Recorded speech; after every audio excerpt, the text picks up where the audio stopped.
Welcome, Leo Zagami, to the Biodigital Convergence Transhumanist Report. This is part two, man, and I'm really happy we're doing this again, right? Because I really respect you, and you really bring like a really incredible academic approach, like PhD level stuff, man. Like for just current events, because man, is it ever difficult to find out? Like people are looking for truth, right? Like it's just so hard to really get a good handle on what's going on. So again, welcome back to the show. And first and foremost, I want to emphasize that we are going to talk about your latest book, the new book, The Rise and Fall Yeah, of a Frankist Monster. a Yeah, blanket like monster. Epstein, right? Like this guy just doesn't I go just away, have right? So Let me get it. I have it here. yeah, Here, yeah, and I got it here too. Well, you can here kind of it see. is. I mean, Yeah, I'm like I glad that mean, you actually read it because not all the I people did. who interview me read the whole thing before interviewing me. So I really like to have an in-depth look into the whole thing with somebody who has shared this topic, has Absolutely. gone deep into it. Yeah, well, this is a hot topic, right? I mean, because this is about exposing Epstein, right, and the most powerful, like Jewish sect in the world, right? I'd really never heard of the Sabbatean Frankists in the way that you described it in this book, and you've done a really excellent job to me, and it's relevant for today, right? And of course, I will say that I am pro-Israel, right? Like, and I'm a defender of Israel. And actually, for me personally, like I really abide by what's written in Romans 11. Like there's Ezekiel 36, 37, there's Zechariah 12, Jeremiah 16. I mean, I can go on, right? But anyway, I'll leave it at that, and I'm going to read your bio. Okay, so Leo Zagami is a writer, researcher, and the son of Dr. Elio Zagami, a well-known Jungian analyst, writer, and co-founder of GAPA, an independent group of analytical psychology, of which he was president. His grandfather, Senator Leopoldo Zagami, a Cilician politician, was also a known historian and author who married into the aristocratic family of the Marquis de Gregorio. Wow, like Leo's mother, Jessica Leon Young, is a member of the family of the Queen Mother of England. Her father, Henry Leon Young, was also a writer. Felicity Mason, her mother, Leo's maternal grandmother, helped Leo develop his talents from a young age. Felicity was a collaborator and friend of avant-garde eccentrics such as William Burroughs and Brian Gysin. She Brian was also, Geisen, actually, who, by the way, was Canadian aside from oh other really? things. Oh, that's So, interesting. Yeah, yes. yeah, yeah. Yeah, interesting stuff going on up here, right? Okay, anyway, yeah, she was also known under the pseudonym Anne Cumming, that made her famous in the 80s as a controversial novelist after working for many years in the cinema business with prestigious figures such as Fellini and Zeffirelli. Zagami, who is known for a brilliant career as Leo Young in the media and music industry as a record producer, became quickly popular on the web in 2006 because of his direct involvement in the New World Order and secret societies known to the majority of us as the Illuminati. His blog rose quickly and gained attention from people such as David Icke for its accurate, fully documented, groundbreaking inside information. Between '09 and 2013, Zagami published books in Europe and Japan based on a variety of subjects that range from the history of secret societies and the Vatican to geopolitical matters concerning the New World Order. In 2013, he collaborated with well-known Italian journalists Ferruccio Pinotti and Giacomo Galeazzi in drafting a chapter for the Italian bestseller Vaticano Massoni, which was released in May 2013, dedicated to the secretive world of Vatican Freemasonry. So Zagami has collaborated with a series of articles and scopes for InfoWars and was the protagonist of a highly successful documentary made by Alex Jones in Rome called Demonic Possession of the Vatican Exposed. Leo also was one to reveal to the world on InfoWars the gay Vatican drug/orgy in the summer of 2017, which forced mainstream media to later cover the story. After publishing many books in Italy and Japan with great success, he reached the English-speaking public thanks to a book deal made with San Francisco's CCC Publishing that made Leo's first translated works available in the English language. Leo Zagami has written over a dozen books, including the bestseller Pope Francis, The Last Pope, released in the US by CCC Publishing. In 2019, Leo moved to Palm Springs, California with his wife, Christy, who runs the Cursum Perficio publishing house to avoid political and religious persecution in Europe. His latest book, Confessions of an Illuminati, Volume 12, Volume 4, Volume 5, and Volume 6.66, Volume 7, Volume 9, Volume 10, and Volume 11 were written in the English language, not translated from Italian like previous books. So yeah, that's And the latest one, because the latest one is actually outside of the Confession series. It's a new book. It starts a new process. In fact, I actually asked if you had updated your bio. I might have to send you the latest bio because okay. Okay, it's yeah, that wasn't the latest. Okay. yeah, no, because I have simply started a new course of action, having finished the Confession series with the Volume 12, as you know, which we discussed on the Yep. Jesuits. Now I am opening up a series of essays who want to dig deep into topics, of course, like secret societies, the Vatican, various sectarian realities, and so on. But of course, at times not as personal as the Confession series were, because the Confession series had always very much an element of biography within them. And instead, when it comes down to my latest book, maybe that element is a little bit less because it's more of an essay, as you had the possibility of reading it yourself. So just to puntualize on this thing, because you see, it's my first book outside of the Confession series. However, like you pointed out yourself, I also had a bestseller like Pope Francis, The Last Pope, which was also outside of the Confession series, and also Invisible Master. So I hope that people will really take on reading this book, because I think it has very pertinent information, very relevant information to the times we are living. 100%. Like it's really like I've seen even the dynamics on social media has changed. Like especially regarding Israel. Israel is just the hot topic of the world, like especially on social media. I mean, the war is being fought. You can call it the propaganda war, and it's really interesting what's seeing. There's a great divide happening too, and I'm going to call the Christian community over what's going on with Israel, right? With I call it the Church of Tucker Carlson. That's not my original thinking, but like Candace Owens, and I mean, they're recognizing right that there are certain factions within Judaism, if you will, right, that are outright like there's something really wrong here, right? And with your work, I call it like a great sifting, if you will, because the issue I have with a lot of individuals online is that they create this broad stroking judgment on everyone, right, for actions that they've captured. Okay, maybe of a particular group. Like it's kind of like this, let me put it this way. It's sort of like, well, I'm going to hate all white people because of what the KKK did, right? Stuff like that, right? Instead of kind of honing right in on the specific individuals in the group, within the group, if you will, and then dealing with them accordingly. Like, and to me, like, I guess one of my first questions was when I first looked at the title of your book, like, I didn't even know, like Jacob Frank or Sabbatai Zivi, right? All these people, right, that I'd never even really heard of. But you've really kind of pointed it out and distinguished between, like, I'm going to say, like Torah observing Jews, like the ones that would look to what was delivered at Sinai, from like how it's like this quote unquote progressivism and liberalism that turned into labor Zionism. Like I'm not the expert, right? I've just learned a lot more because of people like you, right? So I don't know if you want to weigh in, because Zionism, like again, people like talk about Zionism, and to different groups that means different things, right? I mean, so that's been like, because when I talk to an But individual, I think that, speaking with people who were actually within the Jewish community, formally religious Zionists and have recently really changed their minds, even themselves, about certain things because they have realized how religious Zionism was played just as an element of something that the Sabbatean Frankists created.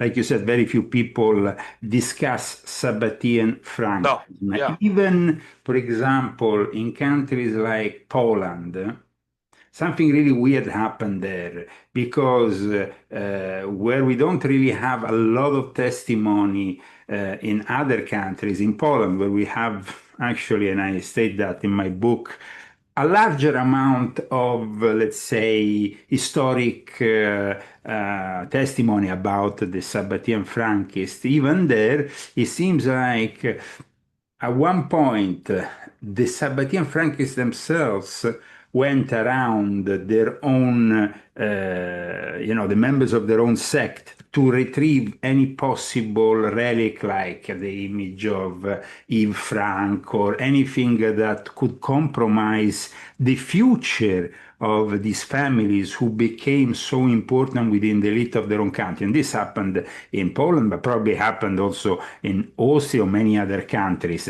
So it's almost like they deliberately hid their, usually people are proud of their own ancestry, of their own religious identity.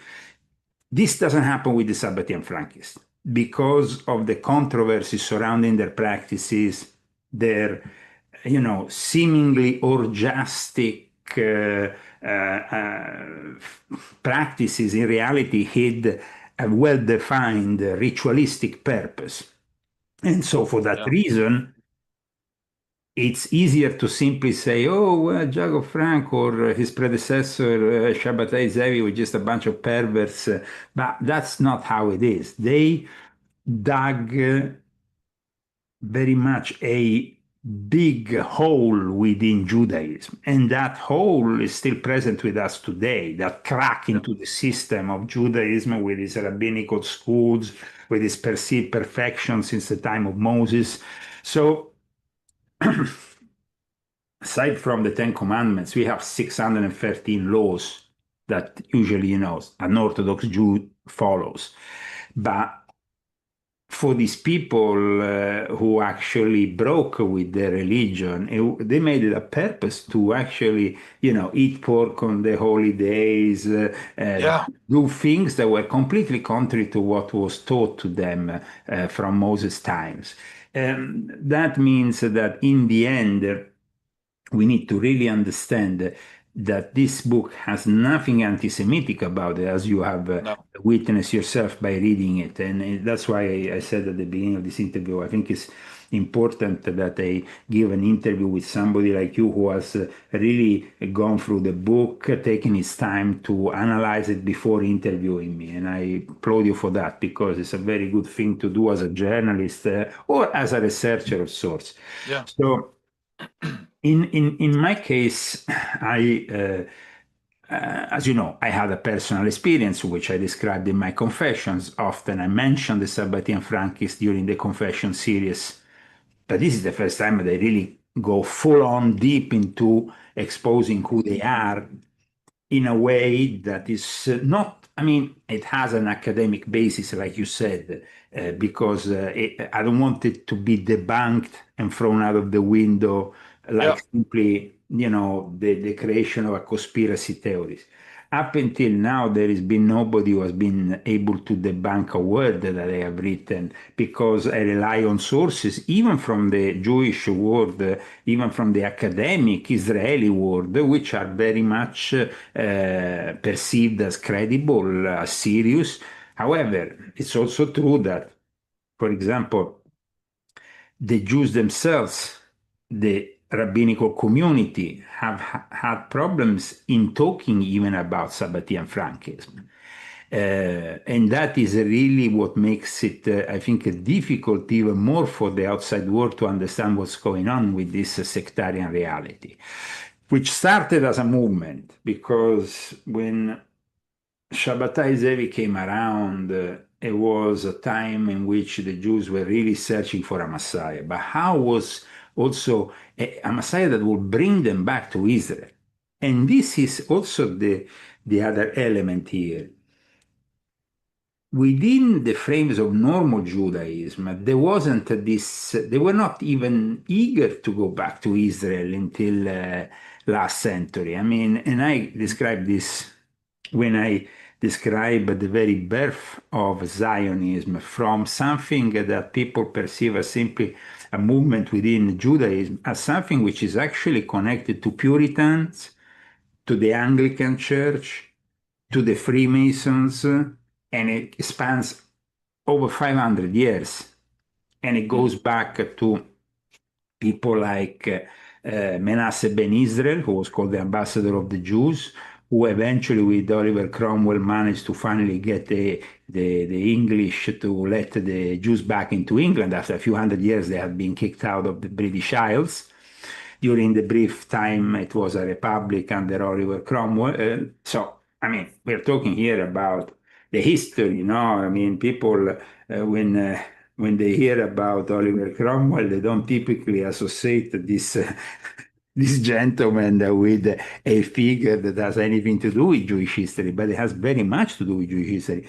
Because let's not forget, if the Jews were not let back into England, then the whole movement to let them back into Israel will never have gained momentum.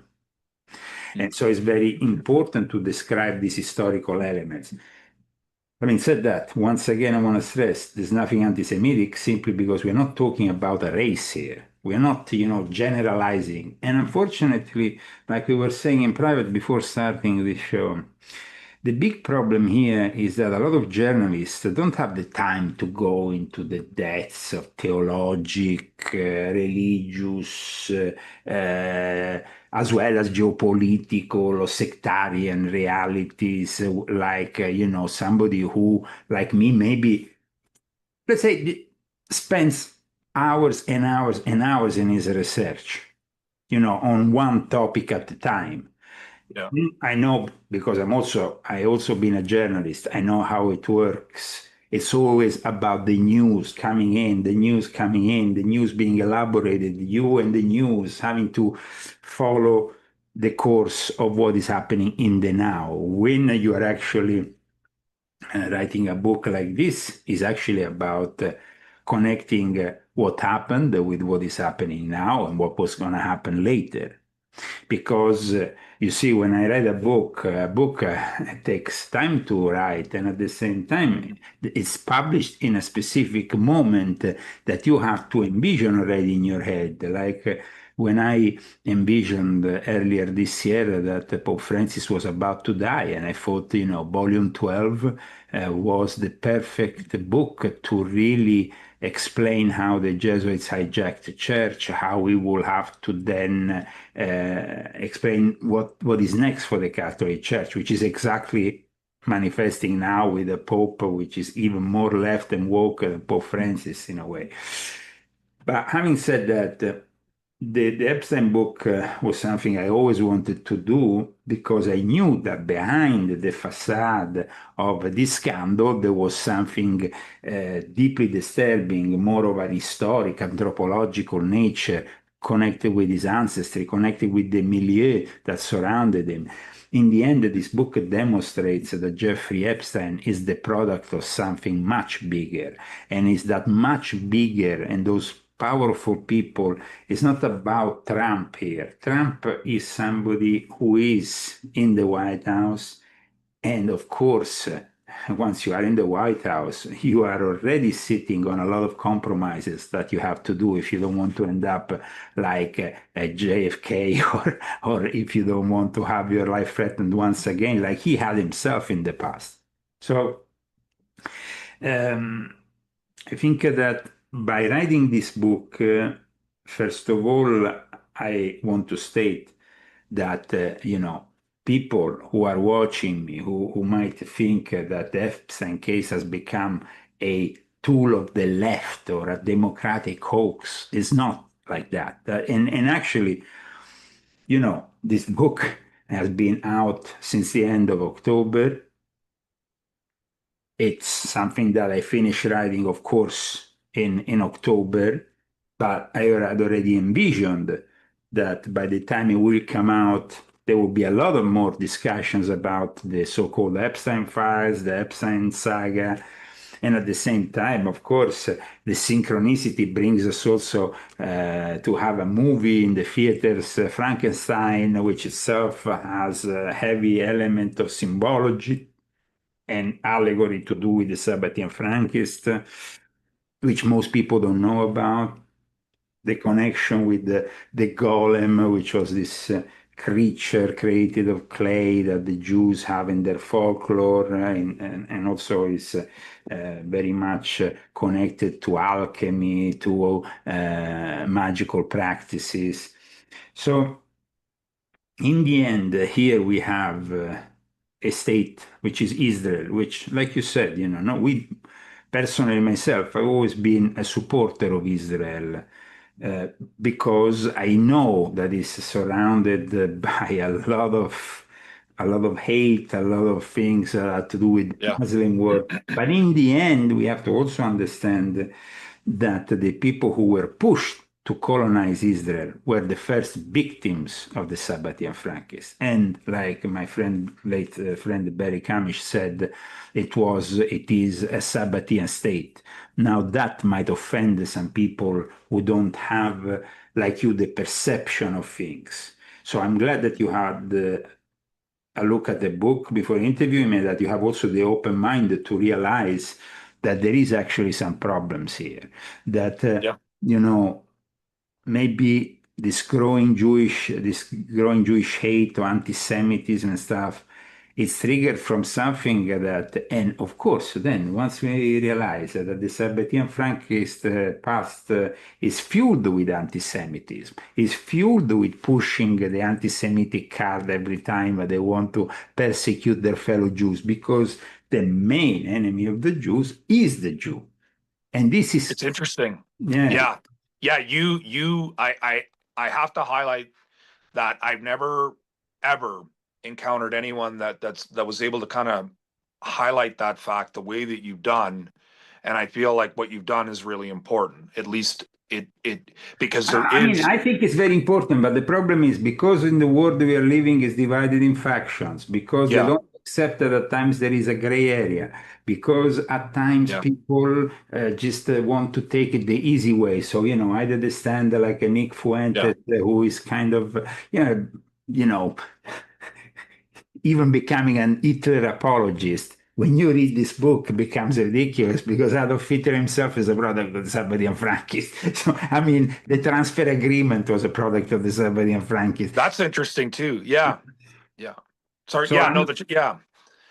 once you go into that and you realize all that, I think you see, when I talk, for example, in this book about Edwin Black and his transfer agreement book, how he himself felt very awkward to expose something like this after what happened with the Holocaust, to expose the fact that there was actually a Zionist element in the transfer agreement, a deal made between Hitler and the Zionists, that there was compromise from the biggest Jewish fraternal organization known as the B'nai Brit. That is something that I go very much deep into, for example. But I mean, it's like when people discuss these kind of topics, because they have an idea, it has to be this way. They go into a topic already with a preconceived mind. Now, I Yeah. invite the reader to not do that, to Yeah. open You their do. mind. And that opening your mind to something different will make you realize that here there is a lot of untold truths that in the end, because I think that in the end today, the first victims of the Sabbatean Frankists are the people of Israel who have been forced into going and colonizing a country that they didn't necessarily want to colonize. Let's not forget the way they were rejected by other countries when they were persecuted. And if you persecute a whole race And the only way to survive in their minds become having this state, no? And they don't realize that they themselves have been played, though, like I show in my book.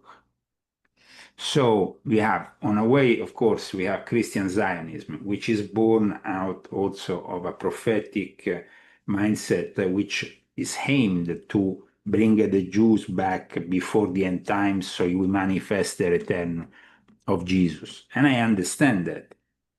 But in reality, we should also understand that these people have behind the scenes work in a way that history was made in their liking so they could manifest those scriptures. And at times it can be a hard realization. But then in the end, you realize also that it's the work of God, because God will not have let it happen if it wasn't in any way in his idea to manifest all this. To have in the end the state of Israel in the end times doing what it's doing. But there is a big problem, of course, when you have the level of manipulation that we have now, and when the majority of the Israeli people don't really know much about their own history, which is another big problem. You see, I cite Jewish sources often. Yeah. And that doesn't, it makes it very difficult then for the critics to go there and debunk me because I'm not citing Adolf Hitler. I'm not citing some kind of biased source. I'm citing their own sources who are worried about the fact that in the end, they shouldn't be an Orthodox Jew, a liberal Jew, a progressive Jew, or there shouldn't be a movement that goes towards the left or on the right in Israel. There should be only one Israel, the Israel that was created when they went to the Promised Land with Moses. That and the laws that were given to them by God, when you break with that, you are no longer really yourself. I mean, then at that point, it becomes easy for the enemy of the Jews, which are, like I said, at times the Jews themselves, because when the Sabbatean Frankists create their sect, then their next idea was like, okay, now after 1666, Shabbatai Zevi, as you know, connected with the Muslim world, he became a Muslim officially. Yeah. So he was rejected by a large part of the Jewish population at that point. And that is the moment in which it's no longer a movement, but it becomes a sect, because Yeah. before it was more than half of Judaism worldwide that recognized him as a Messiah. The moment in which he goes there because of the Sultan who imposes him to accept the Muslim religion of having himself, of getting killed, showing also weakness, by the way, because I think that if Shabbatai Zevi was a real Messiah, like Jesus, he would have said, okay, kill me. Yeah. I agree. No. Yeah.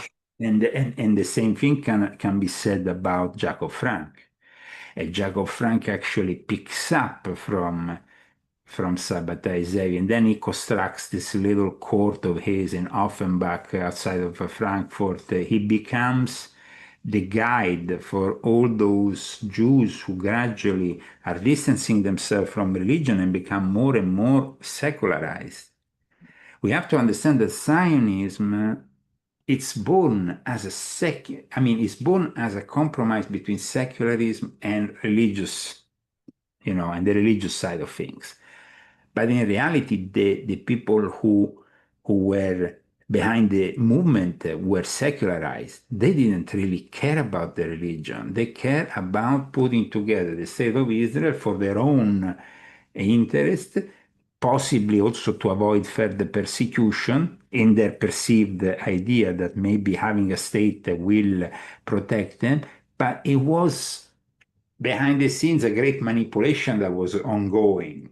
You see, when you, for example, study my book, you understand that the Jews were persecuted. They were persecuted with the pogroms, they were persecuted with the Holocaust. They were made to go back to Israel because still in the 1930s, early 1930s, before the transfer agreement, still a lot of Jews didn't want to go back to Israel. So that is something that is important to realize, I think, that in a way, now that Israel exists, you cannot say from the river to the sea because they have been victims of a tragedy that killed millions of people. You see? But the problem is that the way that this whole anti-Semitism is growing, Oh yeah.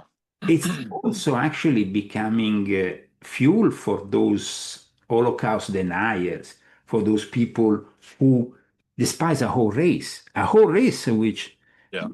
didn't, I mean, a whole race that is victims to these people, like the Rothschild, like the Shift, like all the various banking families that then we discover from this book were behind Jacob Frank from the very beginning. That's why he Yeah. made his headquarters before the end of his life in the proximities in what is considered part of the Frankfurt metropolitan area, which is the home of the main banking families of today's banking system. And I'm not talking only about the Rothschild, though the Rothschild, of course, are very prominent. So when we have Jeffrey Epstein in all this, Jeffrey Epstein is a manifestation and a creation of today's Sabbatean Frankists that very much we find not only in politics, they're very abundant in politics, but we have them abundant especially in Hollywood, where they have promoted for decades a complete a vision that is completely antithetic to the Mosaico-Sinaic laws. I mean, Woody Allen is not a religious Jew. He's a Sabbatean Frankist. He's a Satanist, if we want to say it in Yeah. Christian terms. I mean, Yeah. Yeah. I get what you're saying, man. I mean, yeah. so it's like, I mean, we have Steven Spielberg, we have all these people who are have imposed, of course, their own views, but at the same time, if you dare criticizing them, you are anti-Semite. Now, I want to be very careful about. Yeah. In fact, at one point in my book, I say to You the do, yeah. I directly say to the ADL, if that's your idea to brand me an anti-Semite, remember that this book relies on your source, on sources which are not, you will not be able to debunk so easily. In fact, I think that what's happening now with this book is that they want to ignore it. They don't want this book to have any relevance. Especially, they don't want this book to appear in Israel. Right. There Yeah. is an amount of, I mean, like I said to you, there is in private also, there is Jews who are accepting this book, people from the Hasidic community. This is of great joy for me, it's a great, Yeah. but they're also noticing that there is a lot of resistance. Mhm. And so, because this book is saying some truths that are demonstrated by the fact that I have, as you know, at the end of the book, pages and pages and pages of citations or Yeah. footnotes. So people can continue the research, but they can also verify if my information in any way is not That's correct. right. So, and I think that what they're trying to do at the moment is to ignore it. Yeah. Which I don't know if that's going to be so easy in the long run, because this book might now be, no, I mean, it went number one in history of Judaism and many other categories related to Judaism on Amazon. It has a, you know, uh, good reviews up until now. People seem to appreciate it and all that. There is no criticism. But at the same time, I noticed that, for example, big names like Alex Jones or other names want to just ignore the whole topic simply because then it falls into the whole political shenanigans that is going on with Trump now. Yeah. Now, having said that, Trump,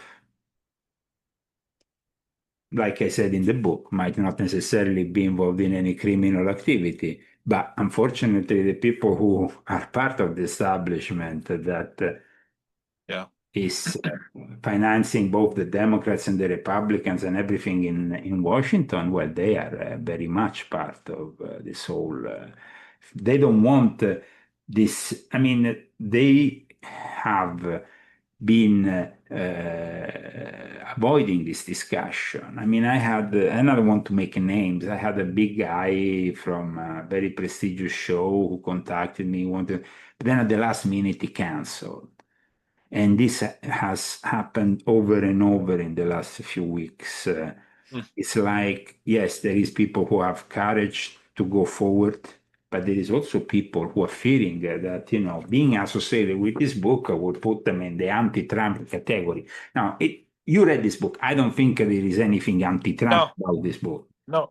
I mean, it's very fair. Like if you're gonna pursue truth, like you, I mean, the work you did too with the Jesuits, like the things that you're not just going after, like it's not you do it right. And I'll say that with all my heart because the way that you do it is right. And to me, like if you're like a soldier for God, if I can put it that way, that's what you do. And you're not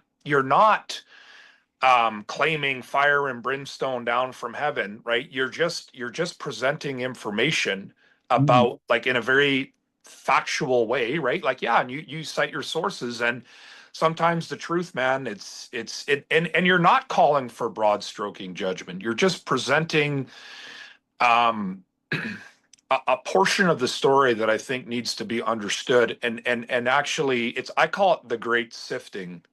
Like it's a sifting. It's intelligent, and it's needed because too many people on like they're just so binary. It's like they just become a zero or a one, but it's not as simple as that, right? Like it's about sifting out within all the groups, within all the nations of the world. um but we're getting into other things here, but like that's the way I view it. And yes, like the Sabbatean Frankists, in the way that you've done that, this is right to me. Like this is appropriate because, like you said, like if you actually, I've read the Old Testament, right? The Torah, right? Like I mean, I know, and the reason they were handed over to judgment initially was because of breaking the covenant, which I probably would have done myself, right? So I'm not calling for judgment in that sense, but that's how the story goes, right? And we live such short I mean, lives. you had elements like Sodom and Gomorrah, which are Yeah, clearly yeah, elements in which we see the vengeance of God the once. yeah. You do, yeah, No, but yeah, we also see that this God, especially like I said, in the in the Pentateuch, what we call yeah. The in first five books, Judaism yeah, the Torah, it's evident that there is a God yeah, that gets angry over and over again because these people just don't seem to get it at times.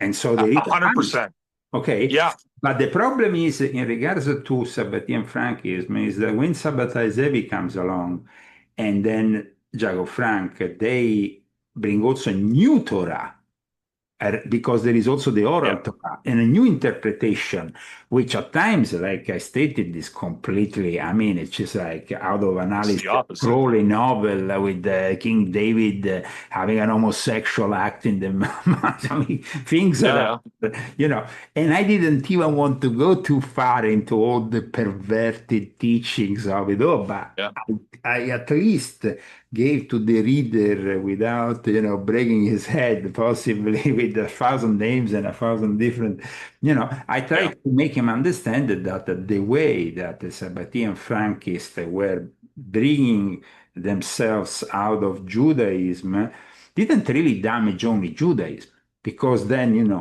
they link with Islam. Then you have Shabbatai Zevi, who at that point creates the Dommeh, which are these crypto Jews who claim They are Muslims outwards, but they continue to practice indoors their own form of Sabbateanism. And then you have the in Thessaloniki, Jacob Frank arrives, and then you had Baruch Russo, who was the second guy who claimed to be after the death of Shabbatai Zevi, the guy who claims to be the reincarnation, and after him, of course, is Jacob Frank. But Jacob Frank doesn't really want to keep himself simply within the Muslim Ottoman Empire kind of, he wants to go beyond that. He wants to go into the Catholic world. He wants to create this Edom, this new way of viewing the Shekinah, which is like viewing the Virgin Mary, and he creates like this worship of the Shekinah or Shekinah, however you want to pronounce it, which is very much the worship of the Virgin Mary. In fact, he associated with the Holy Mary of Czestochowa, which is also very, as I described, a very important connection to Ghislaine Maxwell and Jeffrey Epstein, because then this book is also about them. It's also about going into why is Ghislaine Maxwell so revered by this sect that she's not being killed, she's being treated like royalty within her own prison. When you read this book, you realize that she had a role. She wasn't just this, the daughter of Robert Maxwell. She was the daughter of somebody who, of course, was part of this sectarian reality that had been hidden at this point. See, the problem with contemporary Jewish scholars is that they have not been able to trace links at times with, where this Sabbatean Frankist ended up, simply because, like I said earlier, traces were deliberately taken away so that people couldn't, if I went into a house of a Sabbatean Frankist family and I saw the image of Jacob Frank or Yves Frank or Shabbatai Zevi, I would automatically say these people are not traditional Jews, they are something different. Yeah, that's right.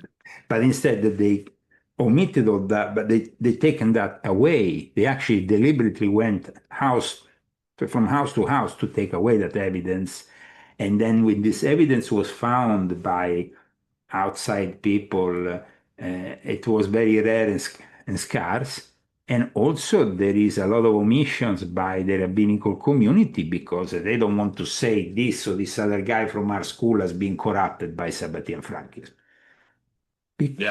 Because it's a little bit like, make this parallel, is a little bit like the popes and the cardinals. If we go into the history, for example, Pope Francis, in his episcopal consecration lineage, we find Cardinal Rampolla. Cardinal Rampolla was also a Freemason. He was actually given by Alistair Crowley the role of saint in his Catholic Gnostic Church. He was actually considered even a member of the OTO because he had been linked to these Egyptian rites that then become the core of the future Ordo Templi Orientis. But today, you will never hear criticism towards this figure in the Catholic Church because otherwise it will jeopardize the people after him in the episcopal consecration that gets all the way to another pope, to a pope, because Cardinal Rampolla was about to become pope and didn't become pope, but then Pope Francis became pope a long time after him.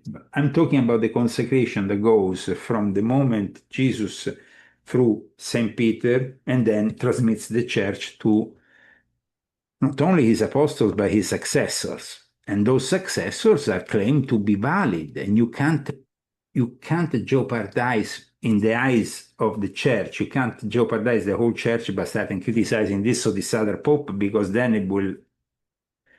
Nowadays, within the history of the Catholic Church, they maybe, the Borgias, because it was so evident the level of corruption or perversion that, it became like. But then there were many other popes that were not really. So this is a little bit like in the rabbinical schools.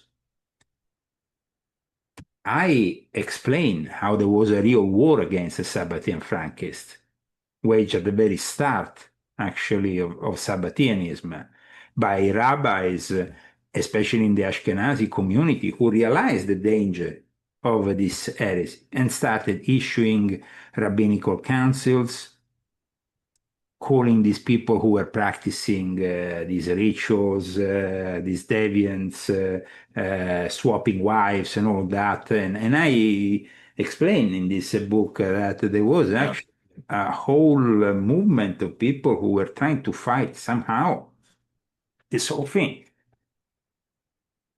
I don't think that in the end they were successful, though. I think that in the end, unfortunately, they failed because there is here in the course of this book we realize that first of all we have the Dome, okay, in the Turkish Ottoman Islamic, then in Podolia we have Jago Frank, and but then with Jago Frank we have parts of his followers who become Catholic, but then we have also parts of his followers that stay within the Jewish community and they become part of the Hasidic community, of the Orthodox community. So they bring that Yeah. gradually, those communities to accept the message of Jacob Frank, but maybe in a more veiled way. However, today it is generally accepted by historians that Jacob Frank and Sabbatai Zevi were heavily influential within the Zionist movement. Because also my book explains that Sabbatai Zevi didn't just wake up and become the Messiah, but he had a father called Mordecai Zevi that nobody ever talks about, that worked for the for for the Brits and for the Puritans in England, who had this idea that they had to bring the Jews back to Israel to manifest the end times. Mhm. So it is like in the end, of course, God's will to get all these things done. And of course, now we have the state of Israel. And of course, also, we shouldn't criticize necessarily the state of Israel because it is they are the victims, the inhabitants of it, of this whole manipulation game that pushed them from wherever they were living in Russia, in England, in this and there, in Germany. They got pushed into going back to, to finish their diaspora forcefully. If the Jews were living tranquil in Germany without the Holocaust, or in Russia without the pogroms, in other parts of Europe, I think that Israel would have been probably very scarce in Jewish people because Jewish people Mhm. didn't, like I expect, this concept might seem controversial for some, especially for some Christian Zionists. But it is the truth. It is the truth that then we also see with the transfer agreement, which manifests in a time in which B'nai Brit also, the identity of B'nai Brit, which is a Masonic, quasi-Masonic order that I uh, talk about in the book, very important in our story also with Jeffrey Epstein, because then the mega group founded by Lex Wexner becomes like the Illuminati of their own form of Freemasonry, which is the B'nai Brit. They were the ones who didn't believe immediately Adolf Hitler could be a threat, simply because they let it happen because Adolf Hitler himself was a Sabbatean Frankist product. And that is controversial. I mean, still to this day, when you say Adolf Hitler was partly Jew, so at this point, this makes also people like Nick Fuentes look like complete fools because if you're praising a guy who himself actually was a Jew and a Sabbatean Frankist, you're a complete idiot. Yeah. Yeah. Well said. Yeah. Yeah. I mean, and you also touched on the quote unquote Khazarian mafia. I Ah, like that you did address that too, because that's a big one, right? That's another big one, and a little another bit on the big protocols. big conspiracy that we always hear. I think that even when I actually did in last few weeks a lot of interviews to promote this book, there was still occasionally somebody who brought up this topic. And I immediately said, listen, you need to read the book because, this book explains that the Khazarians were never a race. They were never, sorry, the Khazarian Jews were never a race. They just simply embraced a religion. That doesn't make you a Jew. A Jewish identity is also defined by their DNA. That DNA can be Ashkenazi, can be Sephardic, can be Yemeni Jew, can be Ethiopian Jew, but those are specific DNA, traceable DNAs. You can't trace the Khazarians. Unfortunately, because there was no DNA studies 100 years, 150 years ago, this whole thing crept even inside the Jewish milieu of of various rabbis who at one point even themselves started to say, well, yeah, the Khazarians have a link with the Ashkenazi, or maybe this and that. Yeah, the theories Nowadays, started. Yeah, nowadays it's all been debunked. The Khazarians, it was a beautiful country that did a diplomatic move to, instead of embracing Islam or Christianity, finding themselves squashed between these two realities because yeah, they were yeah, literally squashed by these two realities, geographically speaking. They said, okay, we're going to embrace Judaism. So then we're not going to make anybody upset. We're not going to make yeah. the Christian You- upset. We're not going to make the Muslims upset. We're simply going to say we are Jews.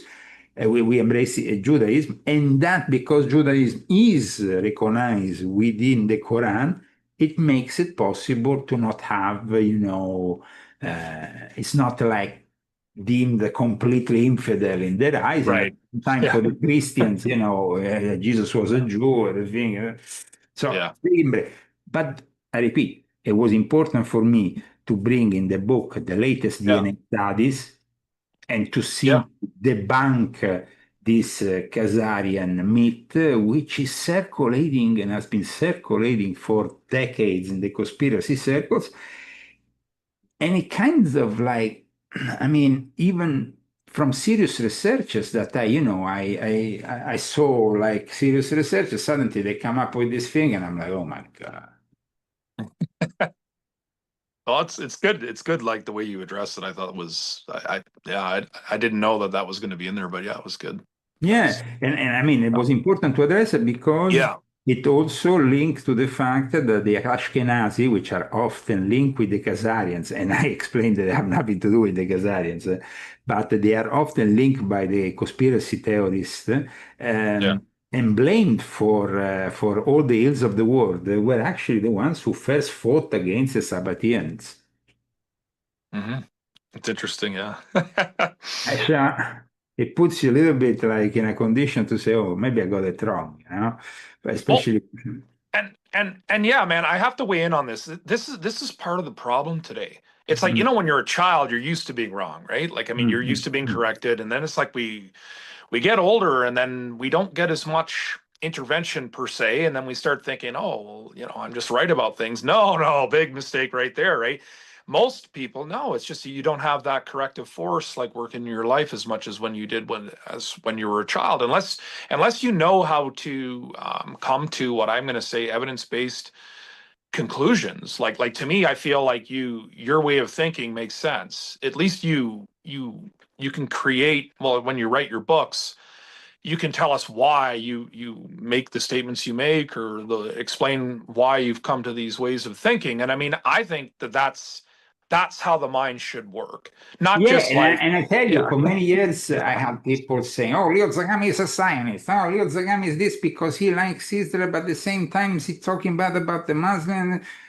I'm not talking necessarily bad about the Muslims. I wrote a whole book about the Muslims, and yeah, actually, I yeah. took praise from the Muslim world because it's so factual that even a sheikh dedicated a video on YouTube to this book, and nobody Yeah. actually gave me 5 stars, even the Sufis, which I criticized. So I was kind of shocked because I thought there would be a much more like, they would have probably done a fatwa on me and I would have ended up like Well, something. yeah, yeah. No, instead, I was like invited to Dubai. People like are saying, why don't you come and visit Mm, us this or this other Muslim countries to give us a lecture about this and that.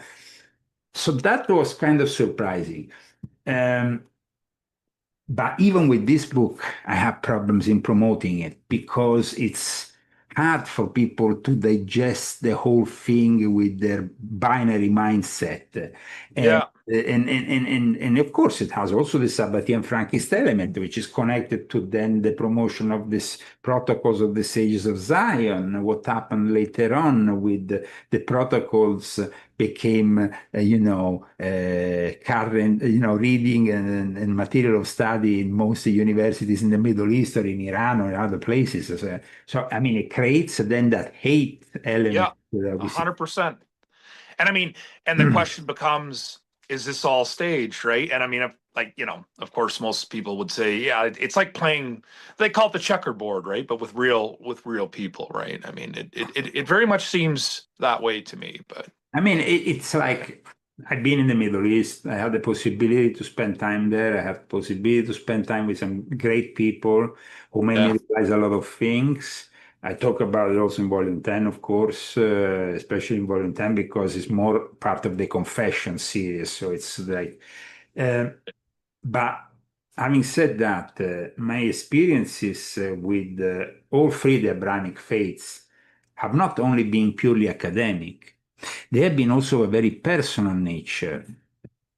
And for that reason, I actually am very grateful to God who has given me this possibility to grow up in a family that was very open-minded with a big background yeah, in studies of an esoteric nature and so on, but also gave me the possibility to, I had the relative who was Jew, the relative who was Christian, the relative who was, and then I got involved with the Islamic world myself directly and yeah, ended up even having a child who I never saw again. And this is evidence that probably they talk about being a religion of peace and of tolerance and all that. But like I said in this book, when I said you might say I'm anti-Semitic, I said, bear with me a second.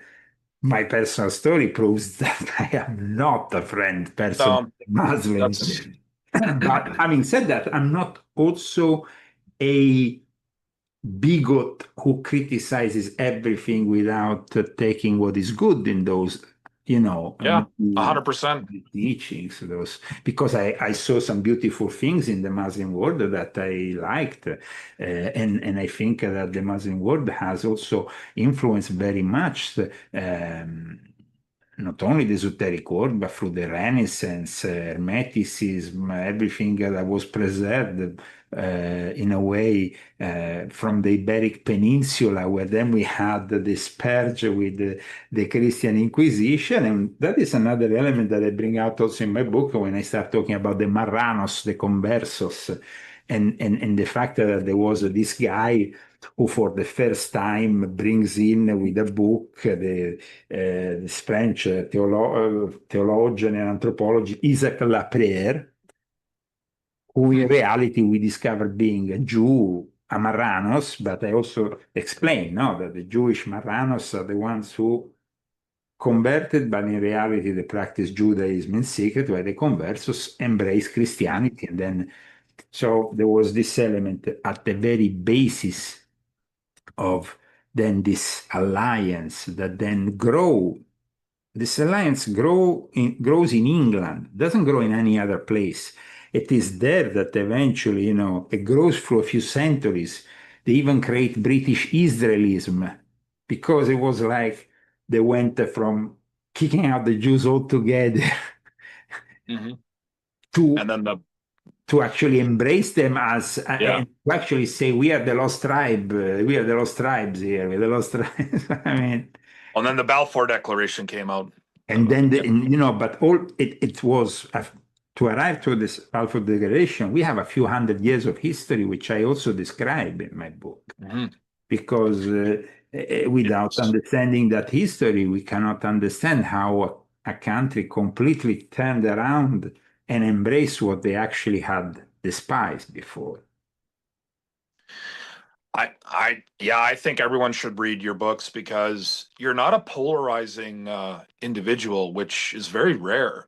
Because yeah, like you talk about, yeah, I've noticed you talk about everything, and like it's unique. Like, and I think it's well needed. Like, and I'm really hoping like I mean, and then you it'll have like all the other part that we will obviously we don't have time now to discuss, but we have all the no part of influence that these teachings, Sabbath Frank's teachings, had upon the esoteric world and the hmm world of secret societies, from Aleister Crowley to Madame Blavatsky to Eliphas Levi to all the way to more recent times to Anton Levi, to Anton LaVey. So, I mean, it's like yeah. without these people, we will probably have a completely different world because Yeah, we for sure. I mean, but you're an educator, right? You're like a professor. So I mean, I really appreciate it. I appreciate what you do because it helps. It helps those uh, who are looking. Yeah, yeah, I mean, I accept criticism if the sure. criticism is the right criticism. You know, if somebody comes to me and says, "I don't stand by what you said here," I don't. I actually accept that. But if actually you bring me even evidence of some wrong statement on my side, some, you know, I will definitely then embrace it and correct myself in the future. But like I said, before writing these books, I give it a lot of into Mhm. it. I try to cross-reference different sources. I don't really rely only on one source. When it comes down to the transformation of Judaism, you know, the transformation of Judaism is what gives us today transgender rabbis, women rabbis. This is not Judaism. This is a joke. Uh, yeah, And yeah, if the majority of Jews are embracing that joke, well, it's a bad joke, and you are abandoning what Judaism used to be. And then at that point, you deserve to be persecuted. I'm sorry, because then is an yeah. easy game then for the Muslim world to say these people are living in sin. These people are abandoning their own belief. These people are not really people of the book any longer. It, it, you couldn't have said it better than that. And when you look at the history in the Old Testament, right, like when the people abandoned the Word of God, which we're seeing that again now, right? Like I'm not sure how this is all going to unfold in North America, but Sure. when you abandon biblical morality, like I would say the New Testament highlights what that is in the highest form. Yeah. We will be handed over to judgment, and like you just mentioned too, right? Like when certain groups within Islam see the degree of depravity at work, not only within the Sabbatean Frankists, but just in the West in general, right? Like you were delivered up to your enemies, right? Like this is something that's happened all throughout But the history. interesting thing, though, is also to see how they actually create the everything and they create the opposing factions and at the very root of Yeah, everything create opposing factions. It's like yeah, I explain in my book in the last chapter, you know, they are the ones who create Reform Judaism, but at the same time, they also create the Zionist revisionists, which are the yeah. opposite. So, Yeah, you you did. know, Yeah, you have on one side, you have the Likud party, the modern Likud party of Netanyahu, which was created by this Sabbatean Frankist gentleman over here. And at the same time, you have the Reform Jews that were created by the Jewish Enlightenment, heavily inspired by the Sabbatean Frankists, who eventually led the Jews to abandon their own practices and actually perceive those Orthodox people as primitive, even. hmm Like I state in my book, at one point, Franz Kafka says, who are these people talking Yiddish? Doesn't kind of tribe from, I mean, almost like the first Zionist who actually, and I explained that, who actually inspired then I mean, the anti-Semitism of the Nazism, unfortunately, was also inspired by the Zionists. And yeah, that is, I mean, it's, of course, once you read, you understand, the evolved Jew will say, wow, okay, I realize this and I appreciate what you are making me learn here. But the yeah, superficial person, even in Israel, will say, no, no, no, you know, yeah. because, I agree.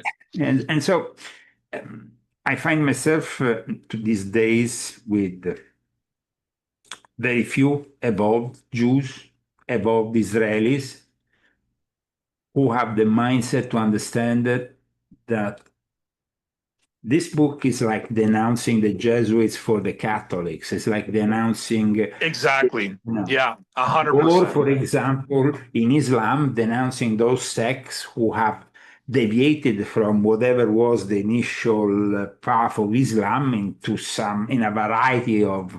But then we see, like, even even the first the schism in the Islamic world was created by a Jew called Saba who Mm. created the Shia Muslims who then became the main persecutors of what? Of the Jews. So then it becomes, and who was Adolf Hitler? He was also. Then you understand that the real enemy of the Jew is the Jew, because then Anton LaVey, what does he say in his statement? He says that for him, the ideal Satanist was the satanic Jew, like Yeah. him, like Marilyn I, Manson. It becomes a problem, but yeah. if you don't have that self-criticism, that capacity of accepting that you have done mistakes, that you are not the perfect race, that you shit gold here, or that everything is Yeah. perfect that you do, no? 100%. I Because mean, otherwise Moses will not have come down the mountain and got really angry and broken the whole, and broken the yeah. thing when he saw these people worshiping the golden calf. I mean, that was Yeah, the right away, right? beginning. Yeah. Even after all the power. Yeah. I mean, even after that demonstration of power. But yeah, no, you've done an excellent job, Leo. Like it honestly, I would encourage everyone to really get into the things that you're talking about, and also that you confess, Jesus Christ as Lord and Savior, right? I mean, that's powerful, man. Like the things that the way that you write, it's really really valid for today. Like, and I point people to you because you've done the work, and you need to be given credit for that. And in the war, right? I call this the battle for souls, if you will. But Thank you so much. Thank you so much. yeah, no, I mean, I mean, the fact that today we are in a situation politically and religiously where yeah, everything is so confused when we yeah, actually have the possibility, if you have a clear mind, to access all the information which would have been impossible 100 years ago. At one point in my book, as you know, I explained that, for example, even at the time of Crowley, or at the time, it would have been limited the amount of Jewish translations in English of certain things that regard the Kabbalah or other things, or other, it would have been difficult because things were not translated yet as they are now. no, We don't have in old times, it was very difficult to have access to archives like we yeah, have now. And so today, at the 100%. touch of a button, if you're an academic, you could really be honest and clear the mind of many people on many misconceptions. But unfortunately, we know the academic world in itself is controlled from these Yeah, factions, and so the result is a diluted, impoverished intellectual world in which basically, if you don't believe simply in what is, their own version of history or their own version of religion or their own version of economics or whatever, you are not. Uh, you're not part of the club. You oh are yeah, uh, despised. I mean, even yeah, myself, I find a lot of difficulty. I have very few people within the academic world who embrace me or who follow my work. The few who do that, they actually compliment me. They like what I mhm, do. But they are few and scarce because the majority simply like to say, okay. Jacob Frank, Shabbat Zev, yeah, whatever. They were simply part of our past in Judaism and in the history of Israel. Yeah, maybe they had a little bit of influence, but now we are in the year 2025. We are a modern. Sorry, but how did you arrive to this point? You are a yeah, product yeah, of the past. So the fact that a false messiah, or actually two false messiahs, if we calculate Shabbatai Zevi and Jacob Frank, they brought you into this extremist Kabbalistic Judaism of the higher Torah in the Roman Catholic and before that in the Islamic world, and that even Jacob Frank, and this is something that not many people discuss, had contacts with the Muslim world and very close contacts with certain Sufi realities, which at the end, if we go and see, for example, the Bektashi, they have very much many similarities because the Bektashi, as I explained in my book, was very much connected with Shabbatai Zevi. And then where does all this evolve in? It evolves in the creation of Nazism by Rudolf Hossenbotten, the founder of the Thule Society. And then, suddenly we find ourselves with Sabatier and Frankist being involved in the very foundation of Nazism. And of course, these are uncomfortable truths when you want to depict Yeah. the world in white and black. We are the good, we are the bad. Yeah, that's right. But it's It's just not, not that simple. Yeah, it's like not that simple. no. And I just want to highlight too, yeah, like I recommend people reading this. I don't know if you can see that. Oh yeah. Actually, no, it's not showing up. It's volume, That's yes, your I'm going to show it, volume 12. volume 12. Yeah, yeah, yeah. No, that one, yeah, It's another highly great book. recommend that too. Everything he's written, I think anyone that's interested in knowing what's really going on, you got to read this guy's work because I don't think anyone's done anything quite like what you've done. So and I feel like your motive of intent is right.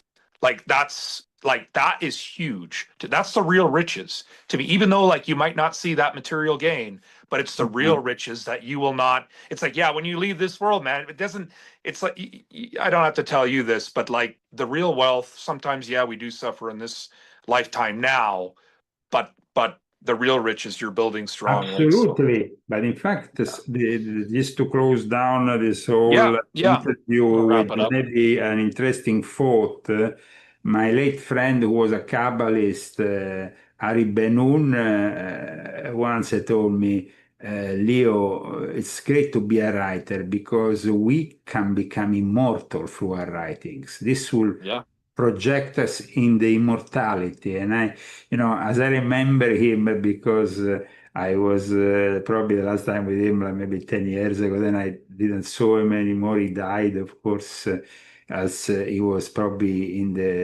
he was old, but I remember that he was a bit of a transgressor himself, when he goes into the fridge and eats a piece of prosciutto, and that is not very kosher. But you see, it's like I met also good people who had the Sabbatean Frankist background. I didn't meet only bad people. I have to admit that there is also good people in every background. So I even met those transgressors of the Mosaic or Sinai Law who were, good people. You could actually engage yeah, in a good conversation with them. And, and they will put a smile on and they will actually put you in a good mood because they were not aggressive in the way they yeah, were putting through their yeah, thing. However, I understand that abandoning the path of your own faith leads you to an uncertainty and that, you know, we should never leave the path of our ancestors, and we should I agree. always cherish what they have done for us.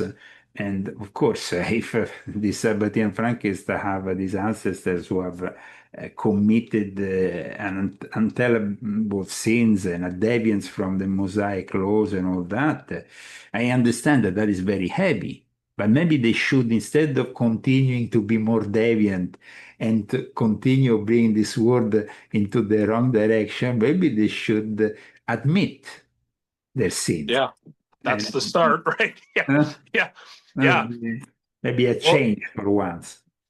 absolutely. Well, thanks a lot, Leon Sagami. We really appreciate your time, man. And All the best. yeah, And, people can find you at leosagami.com, right? On yeah, with all my X. latest articles, of course, Yeah, get my latest book, which we have discussed today, and all yeah. the other books we have cited, if you don't have them already. And we see each other then for the next maybe literary work of mine. that is already in the works, at Yeah, least in my 100%. head. As soon as I get down to it, then it Yeah. takes a few months, but I guess that by next year, maybe We have another shot with a new book. For sure. Yeah, man. I appreciate you. I respect your work, and thanks a lot for your time again, Leo. You God have a good bless night. you. Take Yeah, care. see you. Bye. Bye now.